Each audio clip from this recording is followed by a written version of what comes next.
Good morning mga idol. Magandang umaga po sa ating lahat.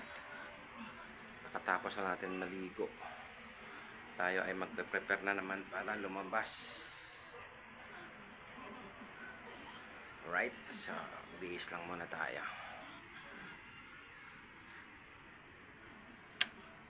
Bihis tayo.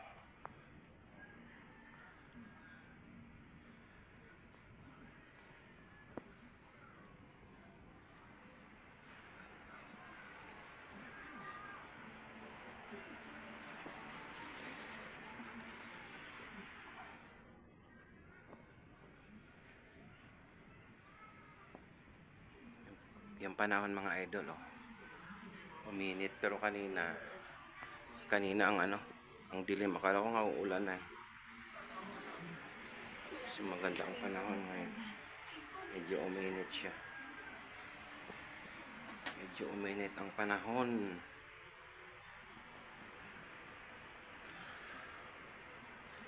Fresh na tayo. Hindi na tayo magmumukhang umuwi araw. Hindi na tayo mukhang amoy araw.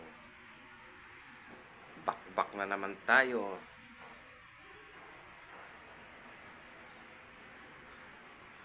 Time check tayo idol. Ayun, 8:30 na. Kasi hindi ka rin pwede lumabas ng maaga kasi parcel tayo sa food. Hindi naman sa Grab na lang yung maaga. Yan, pag Grab food ka dapat maaga ka saka mga panda, pero pag pag maaga kasi wala pa masyadong booking. Ang bakbak kasi ng booking ng Lala mga 9 pataas. Medyo maraming booking.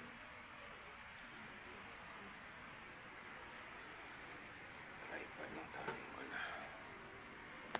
So yung labas natin sakto lang yan. Alright,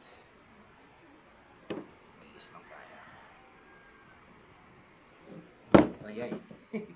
Muntik pa tumumba yung tripod natin. Alright.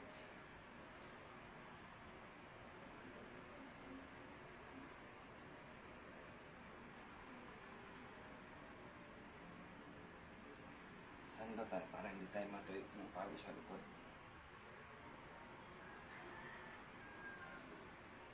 Preparing to attack. Kuha lang tayo ng ating masusuot na damit.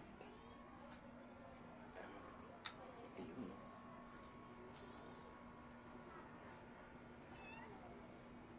Ayun.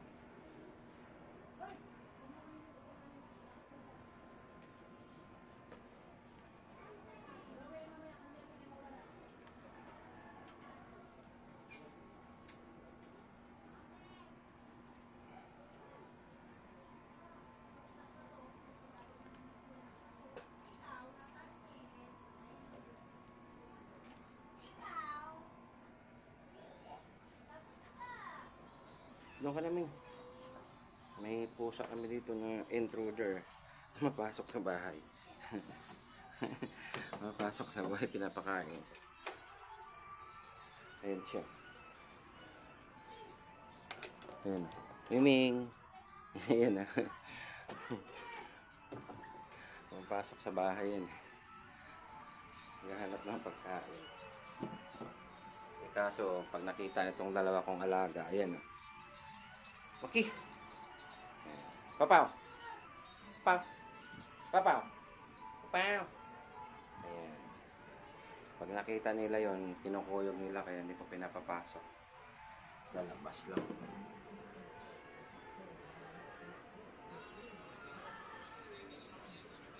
Dito lang po na tayo.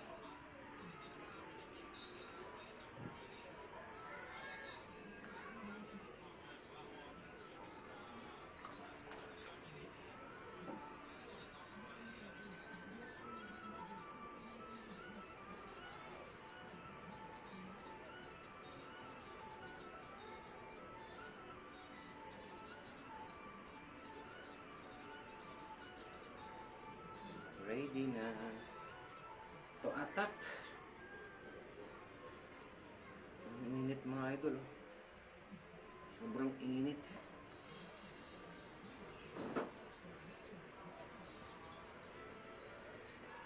Sa Lala mga idol, dito na ako kumukuha ng booking sa bahay. Bago ako lumabas, so may booking na ako.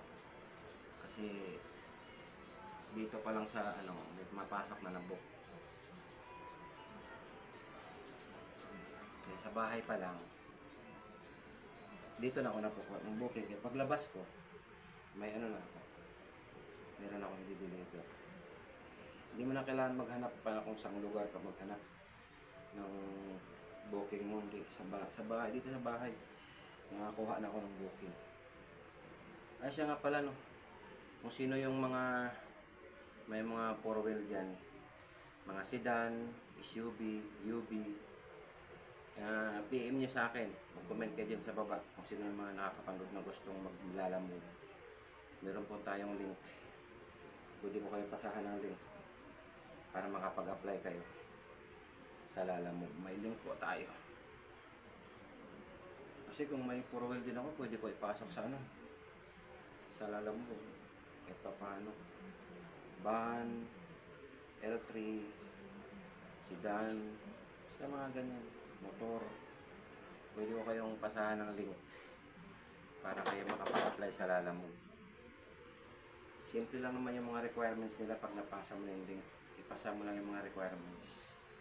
RCR, tapos police or NBI, yun lang naman. Tapos fill up nyo lang yung application. Tapos so kung sino yung gustong magpa-member ng Lalamove,